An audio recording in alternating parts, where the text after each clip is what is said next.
Let's talk about the basics of what an NFT is and talk about how this new concept will change things and how it won't.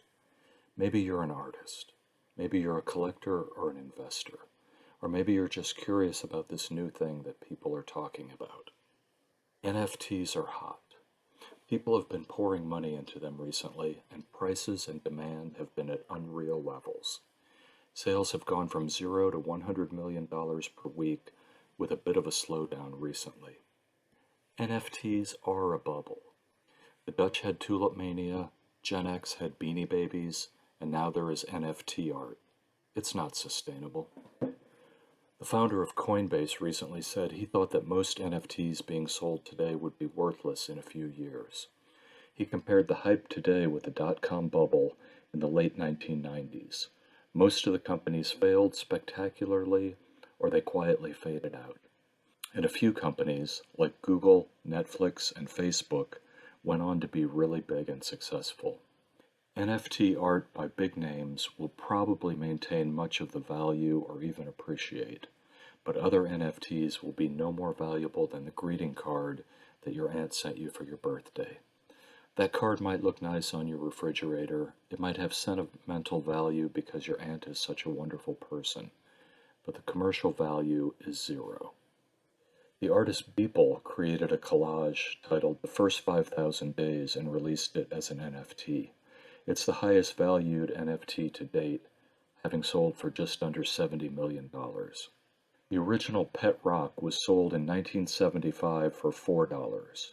Adjusted for inflation, that would be about $20 today.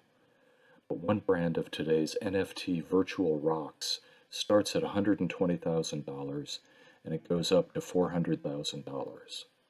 I can see a 1970s dad driving the station wagon to buy a pet rock as a corny Christmas gift for the kid who wasn't getting a puppy. But who's going to spend $100,000 or more for a virtual rock, and what the hell will they do with it? At times, I find myself wondering how much of the NFT market, or the art market in general, is a cover for some other activity, like money laundering. I love good art, I respect good artists, but the commercial game gets pretty weird when you examine it. Selling virtual art to anonymous online buyers is a great way to move money from the underground economy into respectable businesses, or at least registered businesses. About a decade ago, the Mexican government started requiring that buyers and sellers of expensive art be registered and provide information about their identity and the source of the funds. And then the sale of high-end art dropped 70%. But one way to think of an NFT is as a serial number on the blockchain. The serial number can be used to identify and track things. We can assign ownership of the serial number to a person or account. NFTs involve the idea of tokenization. A token is anything that confers rights, authorization, or ownership. You may have gone to a carnival or arcade where you bought tokens, and these let you ride the rides or play video games. A token on the blockchain can be used to indicate ownership. For example, account number 5532491 owns 17.0000 Bitcoin. In the case of an NFT, the token might indicate that account 5532391 owns the artwork that was posted or described in NFT transaction number 999555. So let's talk about fungibility, another component of an NFT. Those arcade coins are fungible tokens. You can use them to play any of the games, although some games may require more tokens than other games. Dollar bills are also fungible. The $20 in my wallet has the same meaning and value as the $20 in your wallet. If we swap one typical $20 bill for another, nothing really changes. We can think of concert tickets as tokens. They carry permission or the right to attend a concert. If we bought a bunch of general admission tickets, it wouldn't matter who got which ticket. Those tickets get a person into the venue, and then a person can grab the best seat or space on the lawn that's available.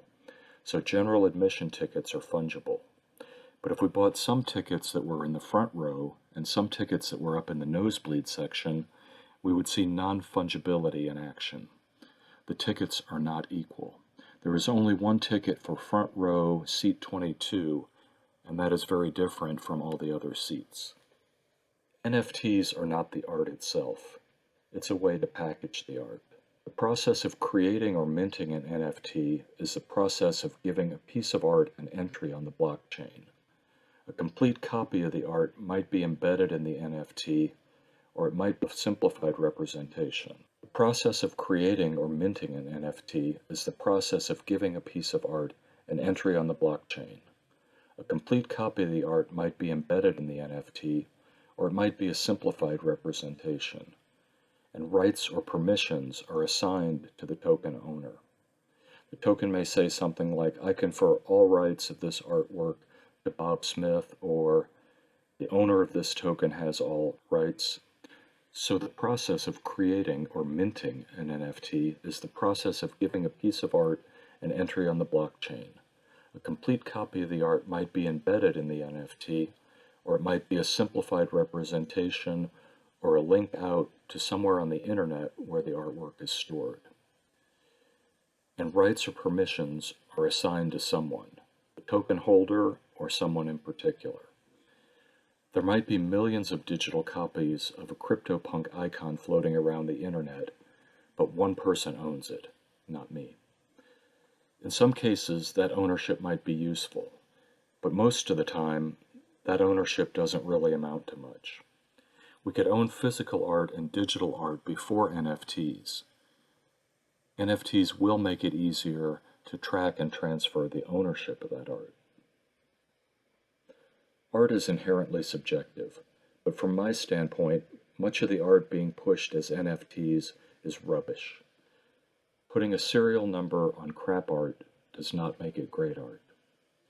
The CryptoPunks are a collection of 10,000 images that have been turned into NFTs. They are simple, pixelated icons of punky people, animals, and zombies. They remind me of an icon from a 1980s video game. The average price of CryptoPunks that are for resale is currently around $100,000 each. So with 10,000 items, the market cap for CryptoPunks is around $10 billion. I personally can't imagine spending $1 for one of these. I wouldn't want it hanging on my wall. But others insist that this is the Warhol of our times, and the artist who created them is laughing all the way to the bank.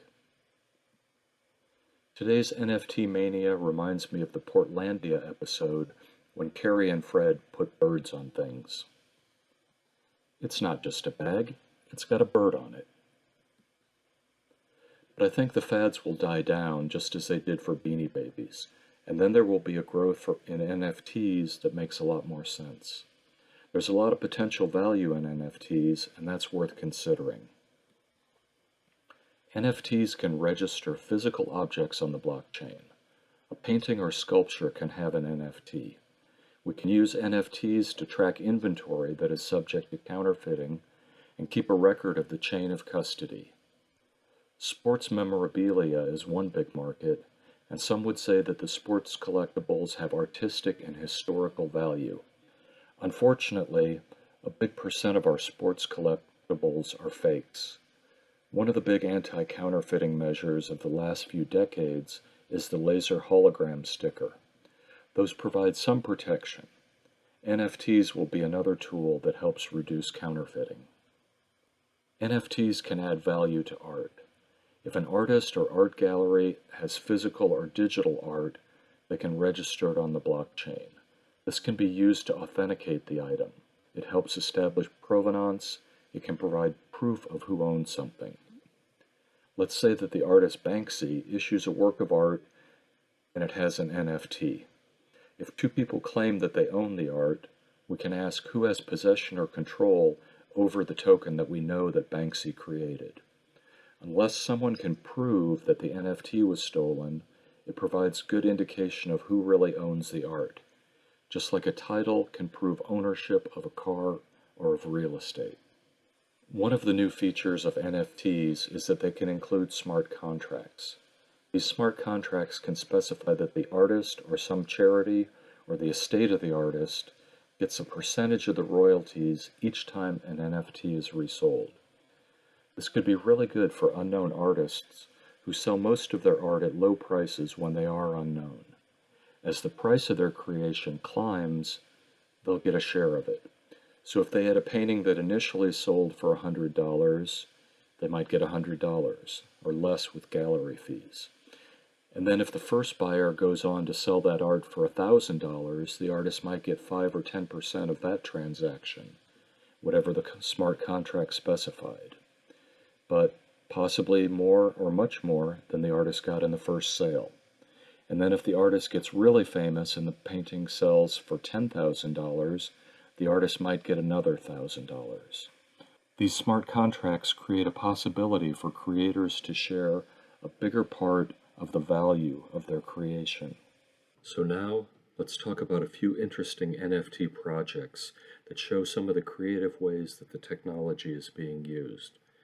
And we'll also look at why some of the big names might not use NFTs. One interesting project that makes creative use of NFTs is the Stoner Cats animated series. The project raised $8 million by selling NFTs, which was put towards developing animated features. The people who bought Stoner Cat NFTs are currently the only ones who can log on and watch the pilot episode. The NFT is a token that grants permission into the website. NFT owners get to make many of the decisions on how the show will develop. I like how the Stoner Cats project is building a creative community. I feel a little bit left out as the NFTs sold out in a few minutes after they went on sale, and the current prices for these NFTs being resold on the OpenSea website starts around $1,500. Presumably they will eventually open up the process and let more people take part for a more modest sum of money. In 2021, the Topps company took their baseball cards digital. I'm not sure that it has the same experience as buying a foil pack in the store, but some people will like it. They went to the Wax blockchain for the full NFT experience, but it isn't clear that they will stick with that in the future. And Major League Baseball just announced that they are going to end their relationship with Topps in 2025. That might just be a bluff to help the MLB negotiate a better deal with Topps. Or it might be that MLB wants to take collectibles in a different direction. The full NFT experience requires people to download an independent wallet app, buy the Wax cryptocurrency, which is not always easy, depending on where you live, and then purchase the collectibles either from Topps or from resellers. Topps sold out all of their NFTs almost immediately, so collectors now have to go to the secondary marketplaces. I created a Wax wallet online. The process was similar to creating any account on a website. Pick a username and a password, confirm the email being used. And in the reseller marketplaces, cards were widely available. Prices started at around 18 cents US for common cards, and some of the exclusives were selling for almost $20,000. Topps also has a deal to produce and sell collectibles from the world of Marvel comics and movies. The Marvel Collect app seems like it will get much more promotion by the company. It's not clear that this system uses NFTs that can exist outside of the Marvel Collect app. The company can structure the user experience to a much greater degree. I downloaded the Marvel Collect app by Topps on my cell phone to see what it was like. It reminded me of a casino. Lots of flashing lights, bonus points, this and that. There were areas to buy, trade cards online, and to play games and engage in other activities. They give people the opportunity to earn points for collectibles by watching commercials inside the app. The first few cards were free, of course, and I added them to my collection. I think it's going to be much more profitable for Marvel to keep customers in this type of environment, where they are constantly nudged towards wanting and buying more. Generic wallets for NFTs simply don't offer those opportunities, although it is possible that Topps or some other collectible company could create a custom wallet that only worked with NFTs that were issued by certain accounts. I had 5 notices pop up on my phone the first day after installing the app, trying to get me back in, promises of more bonus points and mystery boxes that I could open. I think I'm going to delete that app. In the future, NFTs will expand to include more than just art. We are already seeing online game assets that are being traded as NFTs. If you want that magic sword, you can play the game for hours, or you can buy it and put it to work slaying zombie orcs right away. Putting a creative work on the blockchain with an NFT will be one way of proving copyrights. In most countries, new works of art are automatically copyright at the moment they are created. The copyright usually does not have to be registered, but registration does make it easier to prove ownership if there's a dispute. A version of the art could be put on the blockchain to prove that a particular person had that art on a particular date. It's also possible to upload an encrypted or hashed version of a painting or a book onto the blockchain, and that would allow someone to claim ownership without making the work public for all. The encrypted version would seem like random numbers without a password, and the password would be kept secret and used only if needed. Walt Disney could put all of their intellectual property onto blockchain tokens, and then if they decided they wanted to sell their intellectual property, they could simply transfer those tokens to others for millions or billions of dollars. This sale could involve a digital contract giving the buyer full rights to do anything they wanted, or they could be transferred with limited rights only to do particular things. Digital ticketing is already something like an NFT, although it is presently inside of proprietary systems, not on a public blockchain. We already mentioned NFTs for fighting counterfeiting of sports memorabilia. It might also be used to help define the legitimate supply chain of things like expensive pharmaceutical drugs or car parts.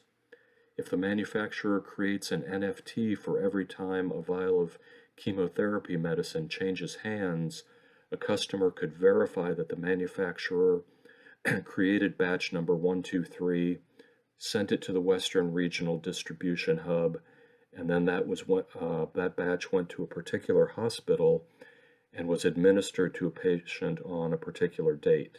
So this would allow verification that way. It's theoretically possible to tokenize the ownership of cars and real estate and put that on the blockchain, but it's not clear that government would recognize the sale because they have their own system with legal requirements to use. But to the degree that a contract is a legally binding agreement, even if it is created on the back of a napkin or by an email exchange, we will see more business being done using tokenized rights and permissions. So what is the cost to create an NFT? It's currently rather expensive. Most NFTs for art have been created on the Ethereum blockchain at a cost of $50 to $100 each, and that limits their use. Very simple NFTs can be minted on the Bitcoin blockchain, but the Bitcoin blockchain was not designed to handle NFTs, and those are quite limited.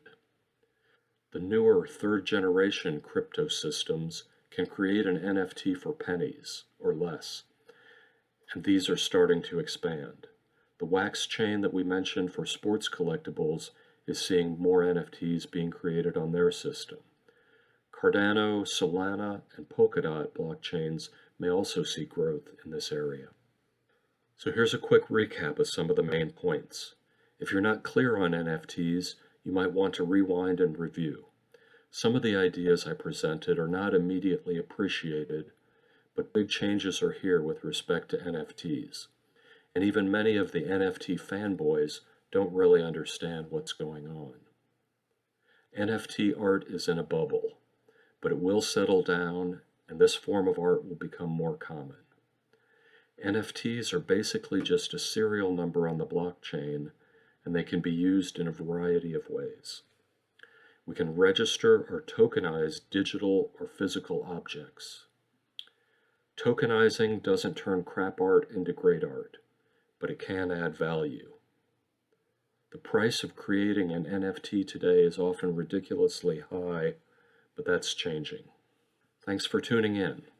At Decrypting It, we break down the world of crypto so that you can understand it. I don't have sponsorships, affiliate relationships, or advertising deals with specific products. There may be ads slapped on the videos, but I have no idea who might advertise. I am committed to being free and independent of advertising pressures, so I can say exactly what I think. I have invested in third-generation cryptocurrencies like Cardano and Solana.